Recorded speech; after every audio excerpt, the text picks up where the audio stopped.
Hello and a very warm welcome to our series virtue baby. इस पूरी श्रृंखला में, इस पूरे सफ़र में, जहां एक माँ का सफ़र चल रहा है, जब उसने नई बेबी का, जो आने वाला मेहमान है, उसका स्वागत करना है, हम भी इस सफ़र में आपके साथ चल रहे हैं। और बहुत सारी बातें, बहुत सारे वो वाले एस्पेक्ट्स जो कभी कहीं बात नहीं की जाती, या फादर और मदर दोनों ही जिनको लेकर एंग्शियस होते हैं, उन सब्जेक्ट्स को हम उठा रहे हैं।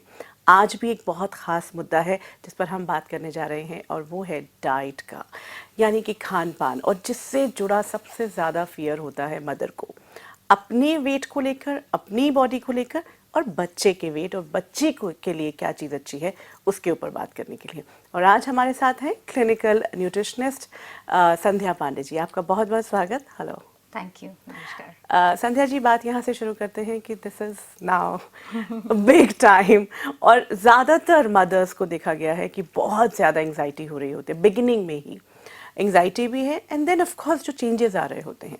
तो शुरुआत में ही जो पहले 3 महीने हैं, जो 12 वीक्स की बात होती है, कितना इम्पोर्टेंट है right nutrition and right diet? देखिए, फर्स्ट ट्राइमेस्टर बहुत इम्पॉर्टेंट है from the point of view कि हार्मोनल चेंजेस उस वक्त हो रहे हैं। Now the body is preparing for the baby, and because of those hormonal changes आपकी डाइट, इनटेक, एपेटाइट, वो सारी चेंजेस भी हो रही हैं, बिकॉज बॉडी के लिए वो सब कुछ नया है। एज अ रिजल्ट क्या होता है, दो चीज़ें साथ हो रही हैं। एक तो एक नए फेज़ में जा रही है लेडी, दूसरी तरफ हार्मोनल चेंजेस आ रहे हैं, उनको समझ नहीं आ रहा क्या हो रहा है, and diet is in the centre of all of that. The first 3 months is the time जबकि पूरा बेबी ऑर्गन डेवलप सब कुछ हो चुका है 3 months में, सो डाइट बिकम्स इम्पॉर्टेंट। इस समय वॉमिटिंग, नौशिया, थकान होना, कमज़ोरी होना, खाने का मन नहीं करना, या वियर्ड चेंजेस कि पहले मीठा पसंद था अब नमकीन पसंद आ रहा है, वो सारी चीज़ें होती हैं। Now the lady has to understand that कि बहुत एंक्शियस खाने को लेके होने की ज़रूरत नहीं है, सबसे पहले।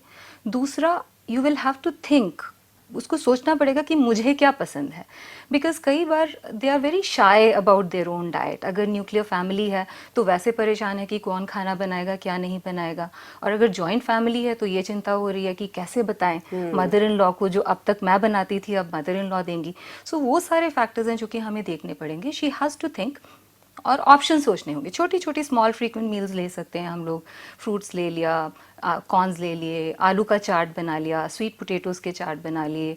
साउथ इंडियन पसंद है, south Indian idli dosa. I am not very keen on giving low fibre breads वगैरह पे, बहुत ज़्यादा नहीं, बट अगर कुछ खाया नहीं जा रहा है तो then we can augment the daily affairs, उसी में हम थोड़ा थोड़ा करके चेंजेस कर सकते हैं। सो अंडरस्टैंडिंग कि इस वक्त थोड़ा चेंज होगा, एंड देन थिंकिंग कि मैं क्या ले सकती हूँ थोड़ी थोड़ी देर में न्यूट्रिशनल पॉइंट ऑफ व्यू से। सो सबसे पहले तो ये कि खाना ज़रूरी है। वॉमिटिंग हो रही है तो ये नहीं पूरा पूरा दिन बिना खाए रह गए, सो उस वक्त हाइड्रेशन इंपॉर्टेंट हो जाती है। हाइड्रेशन में भी अगर हम जूस ज़्यादा पियेंगे तो जूस से एसिडिटी बढ़ जाती है, तो मैं ज़्यादातर जूसेस के लिए मना करती हूँ। बेहतर होता है कि फ्रूट खा लिया, थोड़ा केला ले लिया, नींबू पानी ले सकते हैं, नारियल पानी ले सकते हैं, सूप्स ले सकते हैं। Rice kanji is a good thing, barley water is a good thing. Barley is a nice serial जिसको कि बॉयल करके एज अ ग्रूल बनाया जा सकता है। राइस कांजी भी बहुत ट्रेडिशनली बहुत कॉमन चीज़ है, चावल को उबाल के और माड़ की तरह हो गया। दाल के सूप्स लिए जा सकते हैं। सो इस वक्त इम्पॉर्टेंट ये होता है कि हम थोड़ा थोड़ा थोड़ा खाएं। और अगर नौशिया वॉमिटिंग नहीं है तब तो बहुत बढ़िया, अच्छी तरह से खाया जो और भी खाते इनफैक्ट हैं। ये जो टाइम है, हम जब बात भी कर रहे थे कि usually which meal is very important. कहा जाता है कि ब्रेकफास्ट होता है, बट क्योंकि वो मदर जो है वो मॉर्निंग में, मॉर्निंग सिकनेस, कई बार वैसे इवनिंग सिकनेस में भी होते हैं, उनसे सफ़र कर रहे होते हैं, तो then it becomes very tough कि उस वक्त वो खा पाए। देखिए, शुरुआत में जो मॉर्निंग सिकनेस होती है वो सुबह सुबह होती है। ऑब्वियसली दैट्स द रीज़न उसको मॉर्निंग सिकनेस बोला गया है। बेबी जो है वो रात को भी ग्रो कर रहा है, सुबह के टाइम शुगर थोड़ा कम हो जाता है, जिसे हाइपोग्लाइसीमिया बोला जाता है। तो उस वक्त हम कहते हैं कि सुबह उठते साथ ही कार्बोहाइड्रेट वाली कोई चीज़ लेनी ज़रूरी है। चाहे वो बेड के बगल में हम रात को ही रख के, चाहे 2 बिस्किट हो गए, ग्लूकोज बिस्किट्स हो गए, या सेब हो गया, या केला हो गया, even before you brush your teeth, अगर मॉर्निंग सिकनेस हो रही है, ये हेल्प करता है। कुछ खा लेने से, क्योंकि शुगर लेवल कम है, वो मॉर्निंग सिकनेस को इम्प्रूव करने में बेटर करता है। और कोई फिक्स टाइम नहीं है कि हम कहें सुबह ज़्यादा खाना चाहिए कि शाम को ज़्यादा खाना चाहिए, क्योंकि फर्स्ट 3 months मुश्किल होते हैं from the diet point of view, कुछ लोगों में ज़्यादा, कुछ लोगों में नहीं। जिनमें नहीं है उनको ये नहीं सोचना है कि मेरे साथ ऐसा क्यों रहा है। सो फर्स्ट ट्राइमेस्टर में हम ये नहीं कहते कोई टाइम का हिसाब किताब नहीं है, एवरी इंडिविजुअल इज़ डिफरेंट। जिस हिसाब से कई लोगों को शाम को दिक्कत होनी शुरू हो जाती है, तो हम कहते हैं दिन भर आप ठीक से लें और शाम को थोड़ा हल्का कर लें अगर नॉर्मल नहीं खाया जा रहा है। दूसरी एक और चीज़ है कि कई लोगों को स्पेशल फ्लेवर्स से दिक्कत हो जाती है, कुछ लोगों को लहसुन से या स्ट्रॉन्ग फ्लेवर्स, हींग के तड़के से। सो हम कहते हैं उन चीज़ों को अवॉइड कर लें उस समय जिस वक्त आपको दिक्कत हो रही है। अगर वही चीज़ आपसे खाई नहीं जा रही है तो वो छोड़ दें। न्यूक्लियर फैमिलीज़ जहाँ पे सिर्फ आजकल हस्बैंड वाइफ और अकेले रहते हैं, वहाँ पे वही खाना बना रही है, उसी को करना है, तो हम कहते हैं आप आसान सा कुछ बना लीजिए, प्रेशर कुकर में दाल सब्जी सब कुछ डाल के उसको ठंडा होने दीजिए ताकि वो स्मेल ना आए। सो स्ट्रॉन्ग फ्लेवर्स से थोड़ा सा दूर रहिए, स्मॉल फ्रीक्वेंट मील्स लीजिए। जितनी वैरायटी हम घर में कर सकते हैं वो वैरायटी करके थोड़ी थोड़ी देर में खाएं। I don't think we need to worry. Hydration in fact Sandhya अगर देखते हैं तो पहला 3 महीने तो एक्चुअली क्योंकि डर नहीं, मतलब डर तो होता है लेकिन खाया नहीं जा रहा होता, so they don't bother. But the moment they are stable और भूख भी बढ़नी शुरू होती है, दैट इज द टाइम जब रियल फियर शुरू होता है वेट गेन का। Absolutely weight gain and then कितना बढ़ेगा, कितना होना चाहिए, और वेट बेबी के बाद कभी ये लूज हो पाएगा या नहीं हो पाएगा, उस दौरान जो सारी डाइट है और जो पूरा प्रोसेस है, और उसी टाइम पे सब लोग भी बहुत कुछ बता रहे होते हैं। तो what is the right way, कितना गेन होता है यूजुअली और कितना गेन ठीक है, ये सारी बातें हम चाहेंगे कि अगर आप हमें डेफिनेटली। वेट एक बहुत टची, बहुत सेंसिटिव इशू है महिलाओं के लिए, लेडीज़ के लिए। एक ये डर कि अब वज़न बढ़ेगा तो वो कम होगा कि नहीं होगा, और बढ़ना कितना चाहिए। दोनों तरह के लोग मिलते हैं। कई लोग इतना डरे हुए होते हैं कि खाना पीना नहीं खाते हैं, उस डर से, मतलब अंदर से इतने डरे हुए हैं कि खाना नहीं खा रहे हैं कि वज़न ना बढ़े। तो पहले तो मैं बताऊं कि एग्जैक्टली साइंटिफिकली हमें कितना होना चाहिए। There is something called BMI, body mass index, जो कि आपको बताता है कि आपका वज़न अभी जब आप प्रेग्नेंट नहीं थी, उसे हम प्री प्रेगनेंसी वेट बोलते हैं, वो कितना है। अगर वो सही है, और इंडियंस में हम कहते हैं 18.5 से लेके 23 BMI जब होता है तो आपका सही वज़न है। जिन लोगों का वज़न ठीक है यानी नॉर्मल रेंज में आते हैं, उनके लिए 10 से 15 किलो वज़न थ्रू आउट प्रेगनेंसी गेन करना is the right amount of weight. 15 kilo से ऊपर जाने में, जहाँ वज़न ज़्यादा गेन होगा, वहाँ पे pregnancy related complications, gestational diabetes जिसे कहते हैं, वो होने का या दूसरी कॉम्प्लिकेशंस होने का डर होता है, जो कि ऑब्वियसली बढ़िया चीज़ नहीं है। तो वो हमें ध्यान रखना है। जिन लोगों का वज़न ज़्यादा है, BMI ज़्यादा है, उनको भी ये अच्छा मौका है कि हम कहते हैं वेट गेन करना है। इस वक्त हम लोग डाइटिंग की बात नहीं कर रहे हैं, इस वक्त हम वेट रिडक्शन की बात नहीं कर रहे हैं, इस वक्त हम सही मात्रा में वज़न गेन करने की बात कर रहे हैं। यानी जो नॉर्मली जिनका वज़न ज़्यादा है उनको भी हम कहते हैं 6 से 7 किलो तो गेन करना ही करना है। और जो लोग कम, जिनका वज़न कम है, उन लोगों के लिए हम कहते हैं 20 किलो, डिपेंडिंग अपॉन, वो हम मॉनिटर करते हैं। अगर BMI कम हो, जैसा अगर कम है, 18.5 से कम है, है। इसका मतलब वो इंडिविजुअल ऑलरेडी मैलनरिश्ड है, न्यूट्रिशन की कमी है, तो उस वक्त हमें फिर उनके लिए जो हमारा टारगेट वज़न गेन करने का है वो ज़्यादा होता है। शहरी पॉपुलेशन में ज़्यादातर ये बहुत कम, रेयर केसेस होते हैं जिसमें कि BMI कम हो। अर्बन पॉपुलेशन में आपको ज़्यादातर BMI ज़्यादा वाले मिलते हैं, इसीलिए हम लोग कहते हैं 10 से 15 का टारगेट रखें। और ये वही पॉपुलेशन है जो कि खाने पे इतना ज़ोर है कि अब प्रेग्नेंट हो गए हैं तो अब घी, मक्खन, तेल, मीठा अच्छा लग रहा है, मीठा खा रहे हैं, हाइपर, बहुत एंग्जाइटी में हम ज़्यादा खा रहे हैं, तो वो हमें बैलेंस करने की ज़रूरत है। जो नहीं खा रहे हैं उनको हम न्यूट्रिशियस क्या खाना है वो बताएंगे। जो बहुत खा रहे हैं उनका भी हमें डर होता है कि अगर ज़्यादा कार्बोहाइड्रेट्स खाएंगे, ज़्यादा चीनी, और आजकल यही होता है कि गायनोकोलॉजिस्ट भी फिर पहले ही ट्राइमेस्टर में बोल देती हैं कि आलू मत खाओ, मीठा मत खाओ, चीनी मत खाओ, डेजर्ट्स मत खाओ। तो हम उनको ये चीज़ें इसलिए कम करते हैं ताकि उनका वज़न ज़रूरत से ज़्यादा ना बढ़ाओ। कुछ लेडीज़ ऐसी भी होती हैं जिनका वज़न पहले बहुत ज़्यादा था, शादी करने के लिए उन्होंने बड़ी मुश्किल से अपना वज़न कम किया, ठीक है। तो यानी generally they are overweight people. शादी के टाइम थोड़े टाइम के लिए वज़न कम हुआ, अब now they are expecting, so जैसे ही वो खाना शुरू करती हैं they tend to gain lot of weight. ये थोड़ी सी खतरे वाली बात है, क्योंकि अगर ज़्यादा वेट गेन करेंगे तो वो दिक्कत है। फर्स्ट ट्राइमेस्टर में कुछ लोगों को जिनको नौशिया वॉमिटिंग ज़्यादा होता है, वो हो सकता है 2-3 किलो वज़न कम होता नज़र आए। ये घबराने की ज़्यादा बात नहीं है, क्योंकि बॉडी ऐसी होती है कि बेबी के रिक्वायरमेंट के लिए आपके अपने स्टोर्स जो होते हैं वो यूटिलाइज हो जाते हैं, और ये वज़न जो थोड़ा कम हो रहा है वो धीरे धीरे जैसे जैसे आप स्टेबलाइज होंगे वैसे वैसे वो वापस आएगा। हाइड्रेशन का ध्यान रखें इस वक्त आप ज़रूर डाइटिशियन, क्योंकि आपको चॉइसेस नहीं समझ आ रहे होते हैं, तो इंडिविजुअलाइज आपको बताया जाता है। अगर बहुत ज़्यादा वॉमिटिंग हो रही है, ऑफ कोर्स आपकी गायनोकोलॉजिस्ट आपका हाइड्रेशन के लिए आईवी फ्लूइड्स और वो सारी चीज़ें करेंगी, बट अगर बहुत ज़्यादा नहीं है तो घर में हम इसको आराम से मैनेज कर सकते अच्छा, हैं। एक बात और कि अभी तक तो यही नहीं पता था कि ये मेरे कंट्रोल में है या नहीं है, बिकॉज जनरली एक बात हुई कि the lady is pregnant, weight gain होगा ही होगा, यू नो, एंड ये कभी सोचा ही नहीं गया कि इसे कंट्रोल भी किया जा सकता है, या जैसा आपने कहा भी कि 15 किलो ही होना चाहिए। अब क्या है कि वो वेट गेन तो हो रहा है, बट वो ठीक वेट गेन हो रहा है या नहीं, बिकॉज सारे न्यूट्रिएंट्स जा रहे हैं कि नहीं। जैसे मीठा खा के भी तो हो सकता है, हाँ, और हो सकता है 15 ही किलो हो, लेकिन क्या वो राइट वेट गेन हुआ है? देखिए यहाँ पे अब न्यूट्रिशन की बात आ गई। अभी तक हम कह रहे थे वज़न कितना होना चाहिए, फर्स्ट ट्राइमेस्टर में हम कह रहे हैं वज़न बहुत ज़्यादा नहीं होता। सेकेंड ट्राइमेस्टर यानी अगले 3 महीने स्टेबल होते हैं, उस वक्त आपको ज़्यादा दिक्कत नहीं होती है। बाय एंड लार्ज हार्मोन्स आपके सेटल हो गए हैं, आप यू आर ऑल राइट, ये बढ़िया फेज़ है, अटेंशन मिल रही है, सब लोग वो कर रहे हैं, आपको भी अच्छा फील हो रहा है। सो इस टाइम जो हमारा वेट गेन है वो स्टेबल होता है। लास्ट ट्राइमेस्टर में थोड़ा सा वज़न ज़्यादा होता है।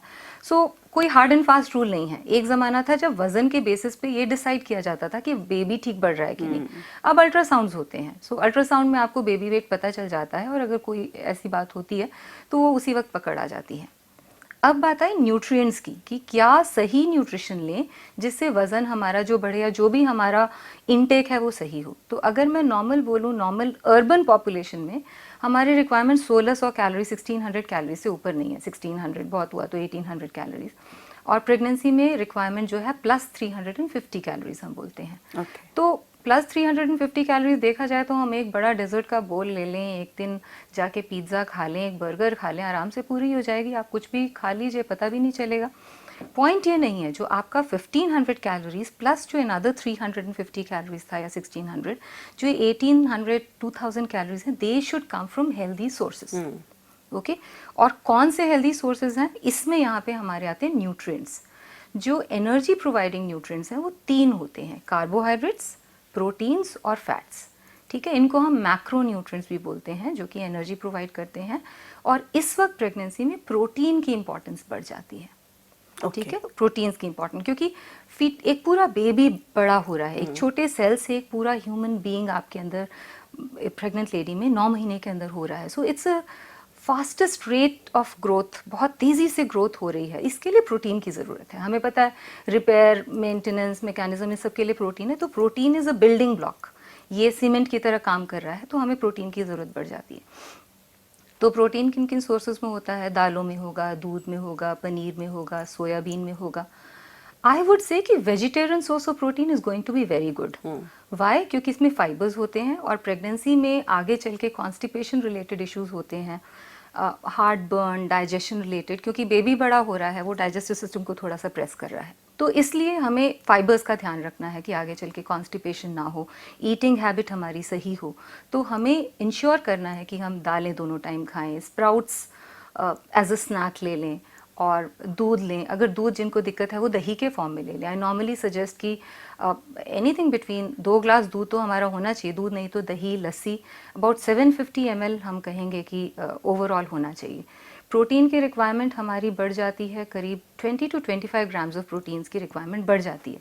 यानी आपकी नॉर्मल रिक्वायरमेंट जो थी वो अगर 1 ग्राम पर केजी बॉडी वेट थी, तो आप एक नॉर्मल विमेन को मान लीजिए 50 केजीज़ का, आप 55 केजीज़ का मानते हैं ideal body weight. So 55 plus another 23 grams of protein. 78 grams of protein. So 78 grams of protein is not easy to achieve. कि आप कहें चलो चलते फिरते हो गया. So you have to ensure कि नाश्ते में थोड़ा सा आपका पनीर हो गया, पनीर नहीं तो tofu is a good soy protein that we can incorporate.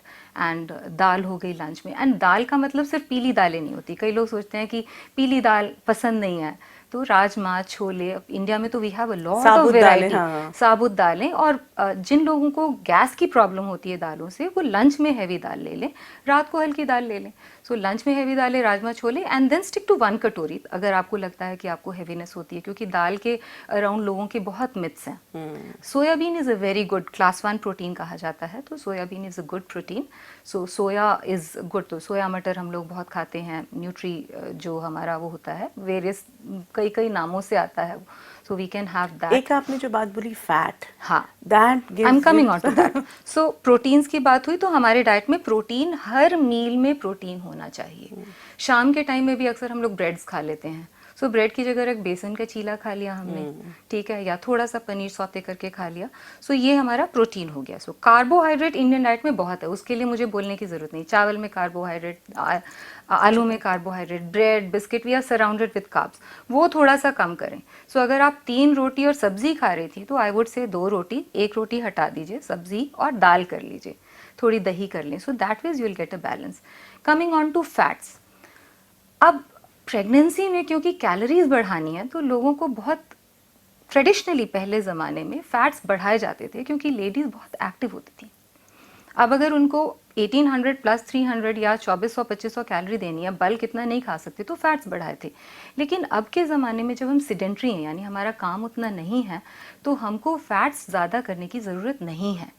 जो परसेंटेज फैट का है वो हमारा उतना ही होना चाहिए जितना नॉन प्रेग्नेंट, जब आप प्रेग्नेंट नहीं थी उतनी ही रिक्वायरमेंट है। तो एक्सेस घी मक्खन करने की ज़रूरत नहीं है, नॉर्मल जितना आप पहले खाते थे उतना लें। गुड फैट्स होने चाहिए, लोगों को ये लगता है कि सारे फैट्स गंदे होते हैं। सो गुड फैट्स के बारे में बताऊं, ओमेगा 3, ओमेगा 6, सो तेल बदल बदल के इस्तेमाल करें। Soybean, sunflower, olive oil, canola oil, rice brand का ऑयल आता है, तो बदल बदल के, सरसों का तेल बहुत बढ़िया तेल है, सो बदल बदल के, एक ही तेल को ना यूज़ करके बदल बदल के करें। थोड़ा बहुत घी ठीक है, बिकॉज फैट सॉल्युबल वाइटामिन जिन्हें ए, डी, ई के कहते हैं, वो घी में पाया जाता है, घी मक्खन में, क्योंकि वो फैट में सॉल्युबल है।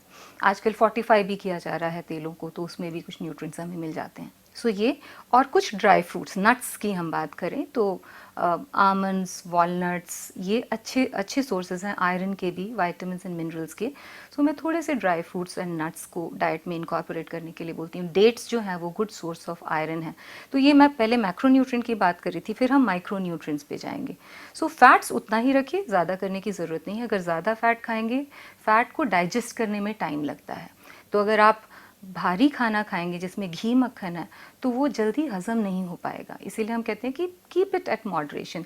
ऐसा भी नहीं है कि मैं कह रही हूँ तेल घी कम कर दीजिए या ना खाइए, बट ये भी नहीं है कि बिकॉज नाउ आप प्रेग्नेंट हैं तो अब हम घी तेल मक्खन पे बहुत जोर दे रहे हैं। तो जैसा चल रहा था घी मक्खन वैसा रखें। एक्सेस करने की ज़रूरत नहीं है। आप अगर पहले भी पराठे नहीं खाते थे ज़्यादा, तो अब पराठे खाने की ज़रूरत नहीं है, क्योंकि घरों में फिर होता है चलो जी अब एक्स्ट्रा एक घी का चम्मच, वो मुश्किल हो जाएगी, फिर आपसे भूख ही नहीं लगेगी। आजकल हम लोग की ऐसी आदत नहीं रही है। एक जो है कई सारी बातें और हैं वैसे, लेकिन हाँ, हाँ, इसी के साथ जुड़ी हुई, जब last semester, last trimester, trimester है, और तब जो है जो मदर इन लॉ और मदर की तैयारी शुरू हो जाती है कि क्या देना है ताकि डिलीवरी ठीक ठाक हो। उसमें कई तो ट्रेडिशंस ऐसी हैं कि घी पिलाया जाता है। आई रिमेम्बर कहीं पे एक ऐसी बात की थी कि घी पिलाओ ताकि बेबी की डिलीवरी नेचुरल हो पाएगी। ये जो पूरा एस्पेक्ट, और फिर वो जो पंजीरी के लड्डू और ये सारा जो पूरा प्रिपरेशन, विच इज ट्रेडिशनली कहा जाता है कि मतलब उसको आप रोक ही नहीं सकते। यहाँ जो एक बहुत बड़ा स्ट्रेस शुरू होता है, उसको क्या करना है? देखिए, पहले के टाइम में बहुत सारी ऐसी चीज़ें होती थी जो ट्रेडिशनली की जाती थी इंड्यूस करने के। पहले के टाइम में क्या था कि इंड्यूस, यानी अब 9 महीने होने वाले हैं, तो इंडक्शन का वो तरीका था अपनी तरफ से कि अगर, और प्रॉबेबली लॉजिक ये था कि अगर पेट थोड़ा ख़राब होगा, हालांकि वो 2 डिफरेंट सिस्टम्स हैं, डाइजेस्टिव सिस्टम अलग है और रिप्रोडक्शन का सिस्टम अलग है, उसका कोई रिलेशन नहीं है। तो मैं तो कहूँगी एक टॉर्चर है, और अब के टाइम में ये चीज़ें ठीक नहीं हैं कि हम वो करें। इनफैक्ट लास्ट के फेज़ में वैसे ही, बिकॉज बल्कि हो गया है शरीर, डाइजेशन में दिक्कत है, एसिडिटी बहुत होती है, तो लास्ट ट्राइमेस्टर में भी हमारा ये इंपॉर्टेंट होता है, कॉन्स्टिपेशन हो रही होती है, तो थोड़ा थोड़ा खाना, रात नींद नहीं आती, अगर आप रात को ठीक से नहीं सो पाते तो ऑब्वियसली एसिडिटी और बढ़ती है, इंडाइजेशन और बढ़ती है।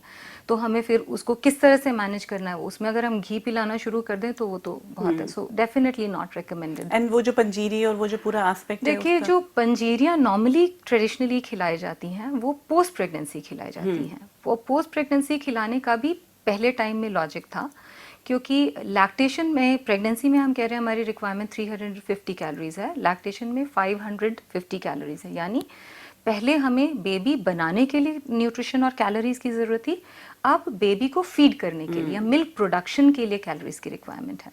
सो इस वजह से कैलोरी रिक्वायरमेंट तो बढ़ती है लैक्टेशन के बाद भी, लैक्टेशन के दौरान जिस वक्त हमें बेबी को दूध फीड कराना है। सो इस पॉइंट ऑफ व्यू से हमें न्यूट्रिशन में कैलोरी इंटेक बढ़ाना होगा ड्यूरिंग लैक्टेशन। पर जैसे मैंने कहा कि अब टाइम चेंज हो रहा है ना, अब थैंकफुली गुड टाइम्स हैं, लेडीज़ को ध्यान दिया जाता है, जब वो जच्चा है, जब वो दूध पिला रही है तो उसके लिए उसका ध्यान रखा जाता है, खाने पीने की कोई कमी नहीं है। सो जहाँ पर कैलोरी डेंसिटी बढ़ानी है वहाँ पे पंजीरी में बेसिकली वो होता है, घी होता है, आटा होता है, नट्स होते हैं। नाउ नट्स और ड्राई फ्रूट्स का इम्पोर्टेंस है, because nuts and dry fruits जो हैं वो आयरन के गुड सोर्सेज हैं। सो वही चीज़ देने वाली बात थी। तो मेरे हिसाब से हम नट्स और ड्राई फ्रूट्स खा लें और उसमें से घी और पंजीरी को अलग कर दें। और ट्रेडिशनली अगर लगता है कि वो एक चीज़ है तो प्रॉब्ली एक लड्डू या छोटा छोटा खाने से कोई बुराई नहीं है। इनफैक्ट ये कुछ कुछ चीजें हैं ना जो स्ट्रेस क्रिएट करती हैं, क्योंकि इन्फॉर्मेशन राइट नहीं होती है। Sandhya, there are lot of other things, other aspects which we would like to talk, but आज एक छोटी सी और बात मैं आपसे पूछती जाऊं, वो ये कि this is a time when we want to do the right thing, सारी चीज़ें सही खाना चाहते हैं, अच्छा सात्विक भोजन करना चाहते हैं, but this is also the time जब आप कई बार देखा है कि कई तरह की इच्छाएं जागती हैं, कई लोगों को यू नो लाइक दैट की क्रेविंग जो होती है, क्रेविंग, हाँ। How much should the mother give in to the cravings? Okay, pregnancy में क्रेविंग्स होती हैं, एक्चुअली टेस्ट थोड़े से चेंज हो जाते हैं, बहुत अजीब सा टाइम होता है, हो सकता है आपको सडनली मूंग की दाल पसंद आने, अगर इस तरह की चीज़ें हैं तो उसमें गिवन करने में कोई दिक्कत नहीं है। पहले आपको राजमा पसंद नहीं आते थे, अब पसंद आ रहे हैं, खाइए, कोई दिक्कत नहीं है। पहले आपको ये सब्जी नहीं, कई बार चॉकलेट्स है, कई बार वो कोल्ड ड्रिंक्स की क्रेविंग होती है, कई बार आइसक्रीम्स की क्रेविंग अगर ये चीज़ें गलत चीज़ों की क्रेविंग है ऑब्वियसली रोकना पड़ेगा। जहाँ आपने चॉकलेट्स की बात की, आपने कैफ़ीन की बात की, कैफ़ीन जो है अब कॉफ़ी ज़्यादा पीने का मन कर रहा है, कोल्ड ड्रिंक ज़्यादा पीने का, ये तो गलत चीज़ें हैं, ये एनीवेज रेकमेंडेड नहीं है। हम कहेंगे 300 मिलीग्राम से ऊपर हमें कैफ़ीन नहीं लेके जानी है, तो हम 1 से 2 कप से ज़्यादा कॉफ़ी के लिए अलाउ नहीं करेंगे, नहीं रेकमेंड करेंगे। चाय हम ज़्यादा नहीं पीने को बोलेंगे, हम कहते हैं अगर ज़्यादा मन कर रहा है तो हर्बल टी हम बीच में ले सकते हैं, those are better things to do.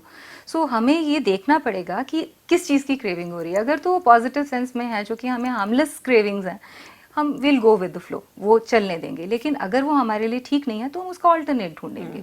मीठे की बहुत क्रेविंग हो रही है, वेट बढ़ रहा है, फैमिली हिस्ट्री में डायबिटीज़ है, तो हमें ध्यान रखना पड़ेगा। फिर हम कहेंगे फ्रूट से पेट भर लें, फ्रूट से मीठे का हम क्रेविंग ऑल्टरनेट्स ढूंढने की जरूरत पड़ेगी, ऑल्टरनेट्स ढूंढने पड़ेंगे। सो विल हैव, हमें एक बीच का रास्ता निकालना पड़ेगा जिससे कि न्यूट्रिशन हमारा कॉम्प्रोमाइज़ ना हो और लेडी को अच्छा लगे, she feels good about it.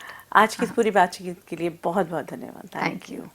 आज समझने की ज़रूरत ये है कि हमने डिसीजन लेना है। अब बेबी तो है मेरे पास, अब मुझे क्रेविंग्स हो रही हैं या मुझे जो भी इन्फॉर्मेशन मिल रही है, लेकिन जो राइट इन्फॉर्मेशन है, खासकर मेरी डाइट से जुड़ी हुई, वो बहुत इंपॉर्टेंट है और उसको इम्प्लीमेंट करना। एक बात है कि मुझे इन्फॉर्मेशन मिल जाती है और उसके बाद भी मैं वही करती जाती हूँ जो मेरा मन कर रहा है, so that is the discrepancy which I can have. लेकिन अगर मुझे अपने बच्चे के लिए सब कुछ सही करना है, इन्फॉर्मेशन भी सही मिल रही हो, जैसे कि संध्या ने कहा कि डाइटिशियन के साथ जाके एक अपॉइंटमेंट भी कर सकते हैं, एक रेगुलरली अगर कन्फ्यूजन है तो डॉक्टर से मिल भी सकते हैं, डाइटिशियन से मिल सकते हैं, उनसे सीधी बात कर सकते हैं। और एक बार जब इन्फॉर्मेशन हमारे पास होती है तो इम्प्लीमेंटेशन हमारे हाथ में होता है। अगर मन में कोई बात, कोई सवाल है, आप हमें ईमेल कर सकते हैं। आज इतना ही, आगे फिर मुलाकात करेंगे। नमस्कार।